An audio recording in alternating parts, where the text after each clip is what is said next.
दीक्षा और नाम दान में क्या अंतर है? देखिए, प्रथम में जिस प्रकार से बच्चे को अ आ इ ई सिखाया जाता है, उसके बाद में वो उसी अ आ इ को रफ्तार से पढ़ने लग जाता है।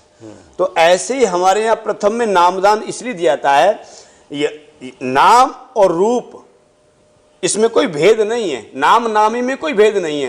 किसी का हम नाम लेंगे तभी तो वो नामी आएगा, जिसका नाम ही नहीं लेंगे तो वो नामी कैसे आएगा। अब हम कहेंगे कि कृष्ण, अब किसी का नाम कृष्ण होगा तो वही तो बोलेगा, और जिसका नाम कृष्ण है ही नहीं तो वो क्यों बोलेगा। तो ऐसे ही प्रथम में नाम लिया जाता है, जब उसकी स्थिति हो जाती है, परिपक्वता आ जाती है, फिर उनको मंत्र दीक्षा दी जाती है।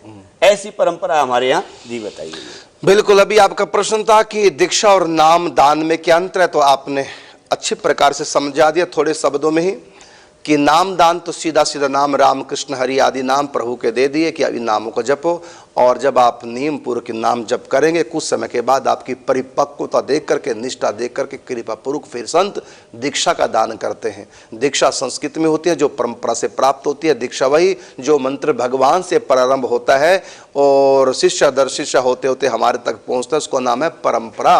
तो परंपरा से प्राप्त दीक्षा एकदम देने का विधान नहीं, पहले हरि नाम दिया जाता है, जिसको हमारे हरियाणा पंजाब की भाषा में नाम दान बोलते हैं।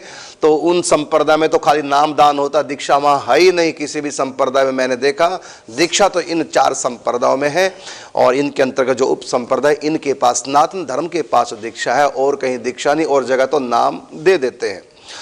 तो हमारे पंजाब, हरियाणा पंजाब में जितने भी संप्रदाय मैं देख रहा हूँ सब जगह नाम दान देते हैं, वहाँ दीक्षा है ही नहीं। तो लेकिन हमारे यहाँ तो दीक्षा है, दीक्षा का ही नियम है, और दीक्षा का मंत्र किसी को बताया नहीं जाता। वो नाम के बारे में बोल देते, नाम किसी को बताना नहीं। अरे नाम तो बताना चाहिए सबको, जोर जोर से बोलो नाम, लेकिन मंत्र जो दीक्षा में मिलता है वो नहीं बताया जाता। मंत्र गुरु परंपरा से प्राप्त होता है, और ये आदि गुरु प्रत्येक मंत्र के, दीक्षा के मंत्र के भगवान होते हैं। सर्वप्रथम भगवान से मंत्र प्रारंभ होता है। जैसे हमारा मंत्र है, ये स्वयं राधा माधव मिलित स्वरूप हंस अवतार, तो हंस भगवान ने मंत्र दिया है। सनकादिक ऋषियों को सनकादिकों ने मंत्र दिया है, देवऋषि नारद जी को नारद जी ने मंत्र दीक्षा दिया श्री निम्बार्क भगवान को। इसी प्रकार पीढ़ी दर पीढ़ी होते हमारे आपके पास ये मंत्र पहुंच रहा है, इसको बोलते हैं दीक्षा।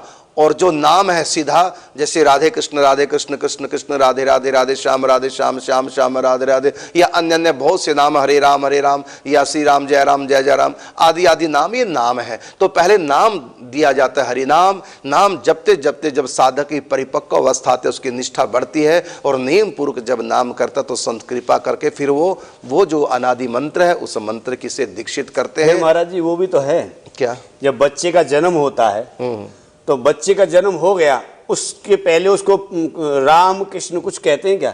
जब नामकरण हो जाता है तब उसको बोला जाता है। तो पहले क्या वो नहीं था क्या? तो ऐसे ही अगर हम किसी को प्रेम करना चाहते हैं तो उसका नाम ही तो पहले का नामकरण तो होगा।